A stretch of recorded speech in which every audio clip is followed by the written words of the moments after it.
Hi, my name is Michelle, and today I'll be going through a health and physical education unit plan, which will focus on the strand health, well-being, and relationships. The unit plan will be completed over 6 lessons, with each lesson ranging from 30 minutes to an hour in length and being reflective of the stage 3 outcomes and learning objectives. The Year 6 class consists of 30 students from a range of diversities, both varying in learning capabilities along with social contextual factors such as cultural and religious backgrounds. The school is considered a low socioeconomic school, collaborating with the Smith family to offer support to children and families.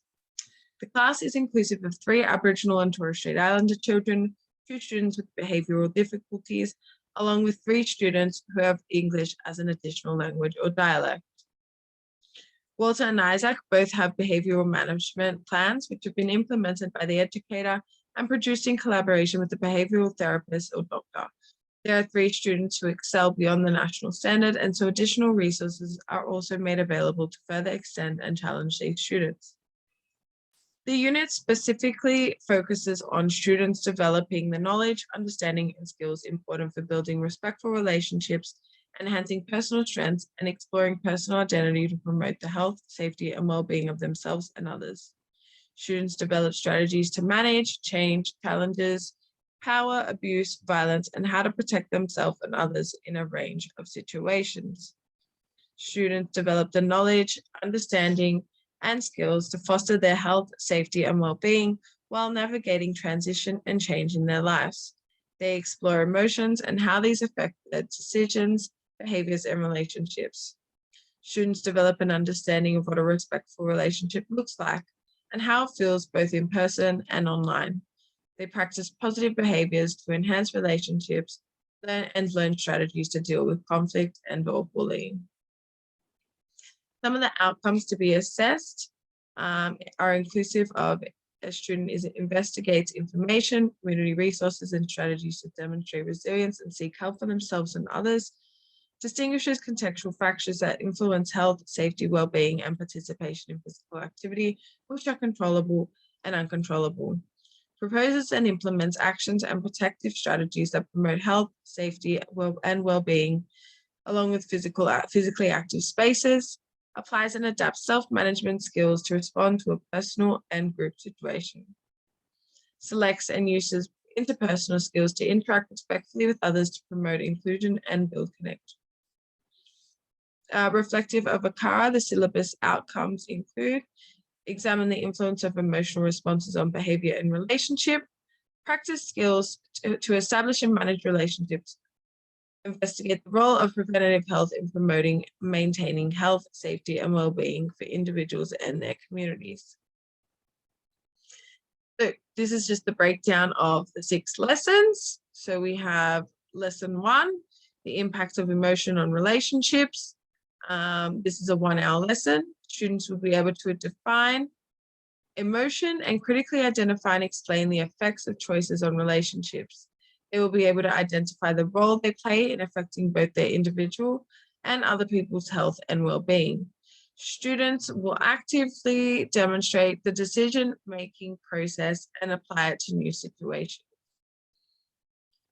Lesson 2 is managing relationships. It is a 1-hour lesson. Students will be able to identify characteristics and strategies implemented in forming and maintaining positive relationships. Students will be able to work respectfully with peers. Students will be able to identify important historical events and the impacts these events have had on relationships, with specific reference to Aboriginal and Torres Strait Islander people. Lesson 3, managing relationships continued. This is a 30-minute lesson, and the success criteria is inclusive of students will be able to identify and compare positive and negative relationships. They will reflect upon experiences and implement knowledge and information of both positive and negative experiences into effective conflict management and resolution through demonstration of a role play. Lesson 4 is a 40-minute lesson. It's called bullying. So students will be able to identify and define the term bullying. They can distinguish between behaviors which may or may not be considered bullying.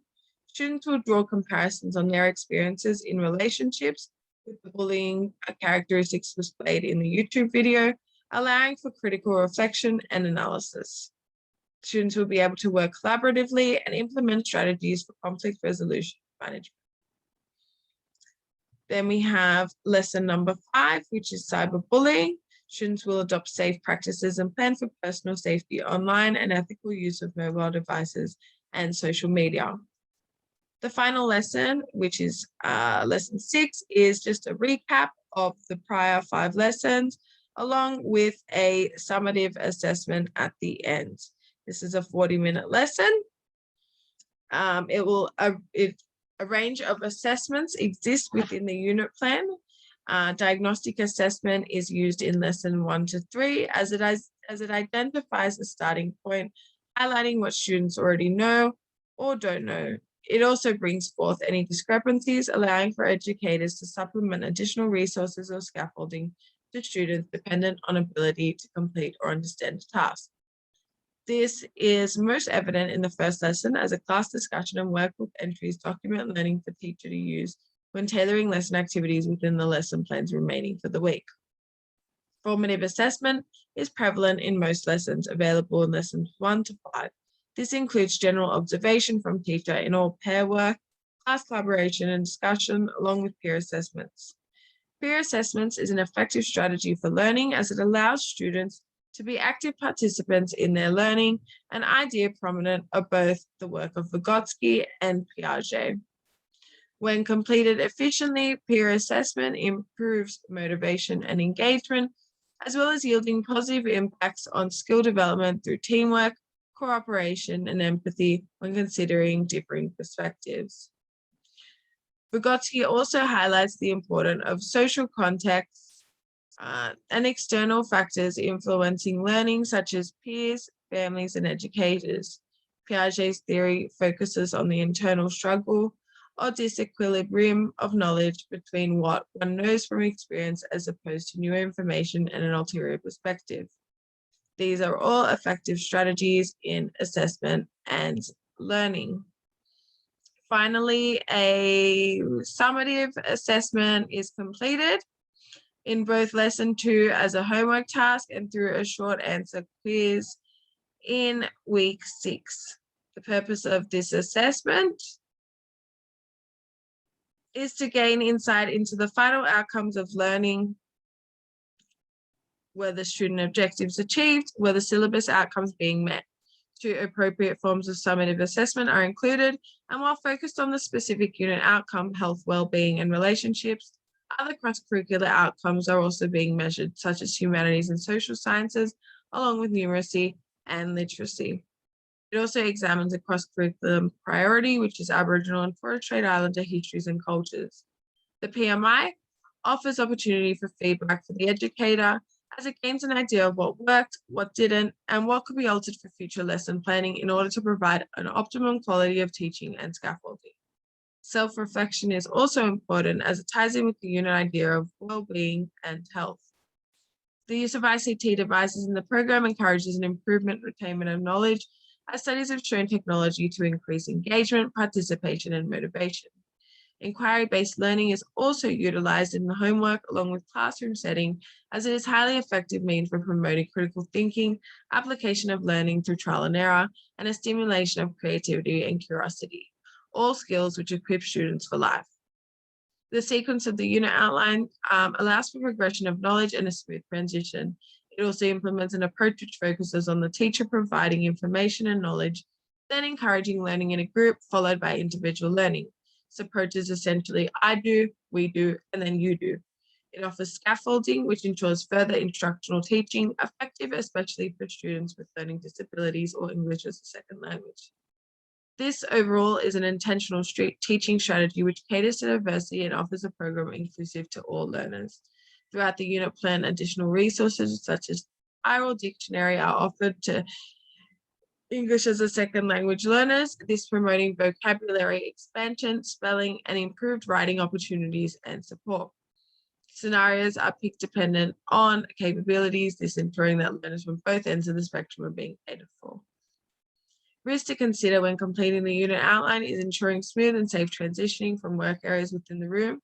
sensitivity to content, and respect for culture, especially when acknowledging and implementing content linked to Aboriginal and Torres Strait Islander history and tradition. Safe use of ICT devices by blocking inappropriate sites and setting expectations of the students in regards to appropriate conduct. Sensitivity to the topic is also essential as many of the lesson plans activities are based on personal experience or reflection. Ensuring additional support or guidance is available if the content is triggering, and to allow for a safe space built on trust and secure relationships, encouraging students to make decisions on what they would like to share or withhold. So that's my lesson plan, and hopefully you enjoy it. Thank you.